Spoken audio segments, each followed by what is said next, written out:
ಗುಣದವನು ಚಂದ್ರನ ಹೊಳಪಿವನು ನೇಗಿಲ ಕುಲದವನು ಗೌಡರ ಮನೆಯವನು ಬರಗಾಲಕ್ಕೆ ಮಳೆಯಾಗುವನು ದಣಿದ ಮನಕ್ಕೆ ನೆರಳಾಗುವನು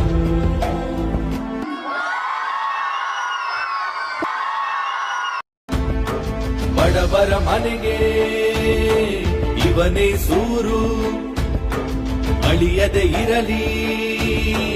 ಇವನ ಹೆಸರು ನನ್ನ ರಾಜಕೀಯ ಗುರುಗಳು ಇವರೊಬ್ರು ಇನ್ನೊಬ್ರು ಇದ್ದಾರೆ ನನಗೆ ಏನೇ ನನ್ನ ಶಾಲೆ ಹಾಕ್ಬೇಕು ಅಂದ್ರೆ ಏನಂದ್ರೆ ಇವರೇ ಇದ್ದಾರೆ ನನಗೇನಂದ್ರೆ ನಮ್ಮ ಅಣ್ಣನೇ ಸಂಜಯ್ ಗೌಡ್ರಿಗೆ